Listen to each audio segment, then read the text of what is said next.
Madras high court questions unlawful phone tapping 2024। Maneka Gandhi case के बाद और उसके अलावा केएस पुत्तुस्वामी केस के बाद PUCL versus Union of India case, इन सभी केसेस के अंदर ये माना गया कि प्राइवेसी फंडामेंटल राइट है। और खासतौर के ऊपर पुत्तुस्वामी केस के अंदर और मेनका गांधी केस को जब हम लोग इंटरलिंक करके देखते हैं, जब मेनका गांधी केस के अंदर due process of law and procedure established by law, जो इंडिया में पहले चल रहा था, that was procedure established by law. उसके बाद मेनका गांधी केस के बाद due process of law India में इंट्रोड्यूस होता है। अब ड्यू प्रोसेस ऑफ लॉ का मतलब ये है कि इंडिया में राइट टू लिव के साथ बहुत सारी चीज़ों को जोड़ दिया जाता है। उसमें ये है कि right to live means live with dignity. Right to live का मतलब जानवरों की तरह रहना नहीं है। It means you must have the right to express yourself. और उसकी जो डायमेंशंस हैं आने वाले टाइम के अंदर, क्योंकि हम लोगों ने डिस्कस किया था कि जितनी की सुप्रीम कोर्ट ने राइट टू लिव को जितना वास्ट किया है, इंडियन कॉन्स्टिट्यूशन के अंदर सिर्फ राइट टू लिव दिया था, पर राइट टू लिव की रियल डेफिनेशन जो सुप्रीम कोर्ट ने मेंशन की है, उस डेफिनेशन के अकॉर्डिंगली राइट टू लिव को एक नई डायमेंशंस मिली हैं। राइट टू लिव के नए फेसेट्स जो हैं वो डेवलप हुए हैं। और राइट टू लिव की डेफिनेशन के अंदर हमारी जो लाइफ है कंपैरेटिवली इज जो कंपैरेटिवली लाइफ जो है हमारी बेटर हुई है। अब now the point is, right to live की डेफिनेशन के अंदर, क्योंकि मेनका गांधी केस के बाद कहा था कि right to live with dignity भी आता है, और डिग्निटी में आपकी प्राइवेसी बहुत इंपॉर्टेंट होती है। सुप्रीम कोर्ट में एक केस में कहा गया था कि एक आदमी सारी जिंदगी, शायद कपिल सिब्बल केस था वो, तो उस केस में कहा गया कि एक आदमी सारी जिंदगी अपनी जो रेपुटेशन है वो अर्न करता है, और किसी एक चीज से अगर उसकी रेपुटेशन हर्ट होती है तो इसका मतलब वो नहीं होनी चाहिए, उसकी राइट टू प्राइवेसी होनी चाहिए। बहुत सारे केसेस में आपने लोगों ने देखा था कि प्राइवेसी ब्रीच हो जाने के बाद कई लोगों की लाइफ बर्बाद हो जाती है। ठीक, तो सुप्रीम कोर्ट ये कह रहा है कि पुराने केस है ये, बहुत पुराना पुराना केस है, ये हाई कोर्ट की जजमेंट आई है। और उसमें हाई कोर्ट ये कह रहा है कि ये जो राइट टू प्राइवेसी है ये फंडामेंटल राइट है, और फोन टैपिंग जो है ये बिल्कुल है ना अलाउड नहीं होना चाहिए। और हम लोग ये भी मानते हैं कि जो फोन टैपिंग है, दुनिया की किसी कंट्री में इंक्लूडिंग इंडिया में भी फोन टैपिंग से हिंदी फिल्मों के अंदर जो पुराने दिखाया जाता था कि जो लास्ट में जो विलन होता है वो आके एक्सेप्ट कर लेता है कि तुम्हारी माँ का मर्डर मैंने किया, तुम्हारी बहन का रेप मैंने किया, तुम्हारे फादर का रेप मैंने किया, तुम्हारे फादर का मर्डर मैंने किया, सॉरी। तो हम लोग उस हिंदी फिल्मों के अंदर उन सब चीज़ों को जो देखते रहे, और हम लोगों ने यही माना कि शायद जब फ़ोन में जो रिकॉर्डिंग हो जाती है, ये जो सॉरी, जो टेप के अंदर जो रिकॉर्डिंग हो जाती है, शायद कोर्ट एक्सेप्ट कर लेता है कि जो जो भी टैप किया गया, जो भी रिकॉर्ड किया गया, और फ़ोन टैपिंग से कई लोगों की जो लाइफ़ है, उसको कंट्रोल करने की कोशिश भी की गई, एज़ वी हैव डिस्कस कि जितने फंडामेंटल राइट हैं, सब स्टेट के अगेंस्ट मिले हैं। और फंडामेंटल राइट अगर स्टेट के अगेंस्ट मिले हैं, तो इसका मतलब स्टेट जो है फंडामेंटल राइट को ब्रीच करती है, स्टेट फंडामेंटल राइट को या तो ओवरराइड करती है या उसको एब्रिज करती है। तो सुप्रीम कोर्ट ये मानता है, या हमारी जुडिशरी ये मानती है, हाई कोर्ट्स ये मानते हैं कि स्टेट को ये अथॉरिटी नहीं मिलनी चाहिए कि किसी की भी जो पर्सनल लाइफ है उसमें इंटरफेयर करे और उसकी आवाज़ को रिकॉर्ड करे। आज से कुछ साल पहले तक या 2-3 साल पहले तक, जैसे आप लोगों ने देखा होगा फ़ोन में एक फीचर आता था, आप किसी की आवाज़ रिकॉर्ड कर सकते थे। अभी रिसेंटली जो डायरेक्शंस आई और उसके अकॉर्डिंगली आप जब किसी का आवाज़ रिकॉर्ड करते हैं, तो उसको मैसेज आता है that your voice will be recorded. ठीक? तो कोर्ट अब ये मान रहा है कि ये जो फ़ोन टैपिंग है, ये फंडामेंटल राइट की वायलेशन है, और क्योंकि ये एडमिसिबल नहीं है किसी भी कोर्ट के अंदर, तो इसका कोई यूसेज भी नहीं है। कोई आदमी किसी की आवाज़ रिकॉर्ड करे और रिकॉर्ड करके उसको कहीं एविडेंस के तौर पर तो पेश कर नहीं सकता। तो कई सारे लोग हैं जो अमिताभ बच्चन की आवाज़ निकाल लेते हैं, है ना? संजय दत्त की आवाज़ निकालते हैं, या फिर सनी देओल की आवाज़ निकालने वाले तो कई सारे लोग हैं। और इसका मतलब ये है कि फ़ोन रिकॉर्ड करके किसी की लाइफ़, किसी की प्राइवेसी को ब्रीच नहीं कर सकते। तो कोर्ट की जजमेंट इस केस के अंदर, significant judgement with the wide constitutional ramification of Madras high court questions a 2011 phone tapping order issued by the Ministry of Home Affairs, ruling that the surveillance violated the fundamental right to privacy under Article 21 of the Constitution. Key highlights of the judgment: violation of Article 21 right to privacy. Court held that phone tapping is unconstitutional unless it meets the strict standards of public emergency or public safety. Secret surveillance for the crime detection does not meet its criteria.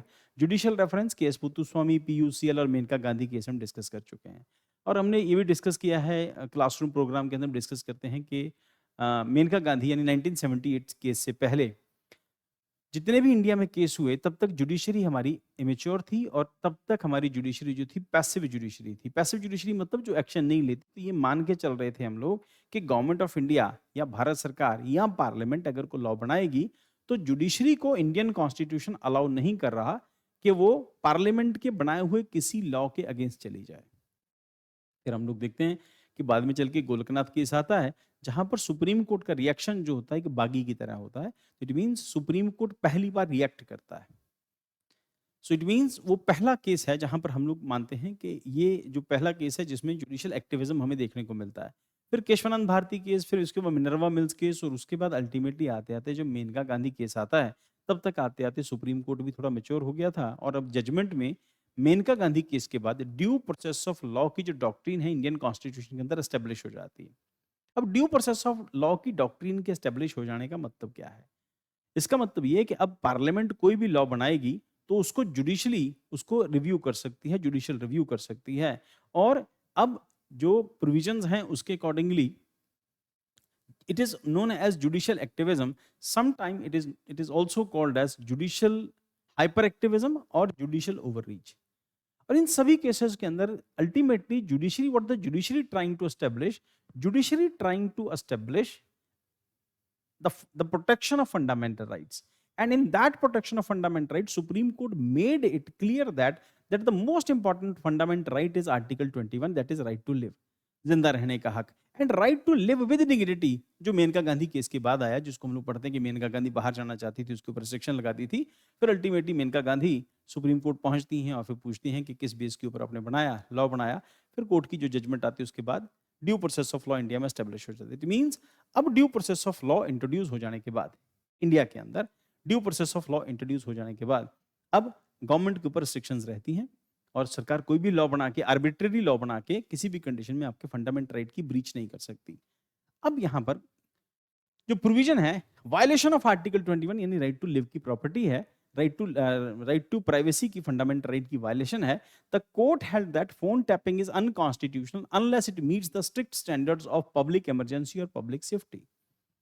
Then secret surveillance for crime detection does not meet these criterias. अब ये point है कि public safety के point of view से या फिर public emergency की condition में सुप्रीम कोर्ट कहता है कि हर हालत में पहली बात तो ये अनकॉन्स्टिट्यूशनल ही है। Phone tapping is unconstitutional unless it meet the strict standards of public emergency. अब उसके लिए स्ट्रिक्ट स्टैंडर्ड्स का होना जरूरी है public emergency and public safety के लिए। सो सीक्रेट सर्वेलांस अगर सीक्रेट तरीके से ऐसा किया जाएगा तो अल्टीमेटली ये जो है क्राइटेरिया को फुलफिल नहीं करता। जुडिशियल रेफरेंस पुत्तुस्वामी पीयूसीएल, उसके बाद courts observation the impunged order does not meet the threshold of public emergency or public safety. It is a secretive operation which falls outside the legal framework laid down by the Supreme Court. Legal framework and interpretation. Section 5 clause 2 of Indian Telegraph Act 1885 permits interception only in cases of public emergency and public safety. Rule 419 of Indian Telegraph Rule 1951 requires review of interception order by the competent review committee, which was not done in this case. तो एक पुराना case है जिसमें किसी को आवाज को record किया गया था और उसके बाद उसके यहाँ से पैसे कुछ मिले थे, बरामद हुए थे पैसे। तो उस केस में सुप्रीम कोर्ट का, उसमें केस में मद्रास हाई कोर्ट की ये जजमेंट है जो रिसेंटली आई है। अब सीबीआई आर्गुमेंट है tapping was necessary to detect and prevent corruption involving 50 lakh bribe. तो उस केस में ब्राइब ली गई थी। कोर्ट सीबीआई ने कहा कि अगर नहीं करते तो हमें पता नहीं चलता ब्राइब कैसे है, कैसे ली गई है। देन उसके बाद claimed money was seized from vehicle connected to the accused income tax officer. जो इनकम टैक्स ऑफिसर था उसके पास पैसे बरामद हुए, तो फिर उसकी तरफ से भी कहा गया जो पैसे बरामद हुए तब वो तो था नहीं, अब हो सकता है कि इम्प्लांट कर दी हो आप लोगों ने पैसे वहां पे, जैसा नॉर्मली कई केसेस में पुलिस के ऊपर इल्जाम भी लगता है। Petitioner was not at the seizure site, जहां पैसे सीज हुए वहां पर था नहीं। Secret surveillance cannot be justified merely to crime detection. अब सीक्रेट सर्वेलांस नाम के ऊपर अब तो कुछ भी इम्प्लांट किया जा सकता है ना, किसी को कुछ भी किया जा सकता है। पुलिस कई बार कुछ पुलिस के जो एक्शंस होते हैं वो हमेशा कई केसेस के अंदर पुलिस के एक्शन को ठीक नहीं माना जाता। Such overreach violates due process and proportionality principle, due process of law and proportionality principle. तो ब्रॉडर कॉन्स्टिट्यूशनल इंप्लीकेशंस क्या है? Evolution of privacy jurisprudence traced from British common law, Katz versus United States, USSC and culminating in the Puttaswamy case. Warning against executive overreach. Surveillance must be legally sanctioned, necessary and proportionate. Yes. So due process reinforced, any infringement of fundamental right must follow just, fair, reasonable procedures. इसका मतलब जिन cases में किया भी जाएगा उनके लिए पर्याप्त assure करना पड़ेगा कि, और फिर बात है सीक्रेटली, नॉर्मली जो इंटेलिजेंस एजेंसीज हैं या फिर इस तरह की जो एजेंसीज हैं, नॉर्म कुछ केसेस के अंदर स्टेट गवर्नमेंट भी जानबूझ के ऐसा करती है, फोन टैपिंग होती है, ठीक। बट द पॉइंट इज, अगर हर हालत में इलीगल मानी जाती है इस तरह की फोन टैपिंग, और कोर्ट की जो इंस्ट्रक्शंस हैं वो हमेशा स्टेट के अगेंस्ट ही रहेंगी, बट यहाँ पर पुलिस कई बारी जो है वो पब्लिक सेफ्टी का बहाना या फिर नेशनल सिक्योरिटी के बहाने बना के कई केसेस के अंदर ऐसा करती है, तो कोर्ट इसको मना कर रहा है। बट जहाँ पर होगा वहाँ पर कोर्ट कहता है कि कुछ केसेस के अंदर हो सकता है जस्टिफाइड भी हो, और जैसे हम लोगों ने डिस्कस किया कि ये दो cases, section 5(2) of Indian telegraph act 1885, जो अंग्रेजों के ज़माने का ये लॉ है और ये जब से चला आ रहा है, rule 419 of Indian telegraph rule 1951, ये कब से चले आ रहे थे जिनके अकॉर्डिंगली ऐसा किया जाता था। अब ऑब्वियसली ज़माना चेंज हो गया, अब ये करना कोर्ट के अकॉर्डिंगली ठीक नहीं है, और हम लोग सुप्रीम कोर्ट की जजमेंट, इसके बाद की जो सुप्रीम कोर्ट जजमेंट्स हैं, इनसे पहले की भी सुप्रीम कोर्ट मान चुका है कि फ़ोन टैपिंग जो है वो अनकॉन्स्टिट्यूशनल है और इल्लीगल है।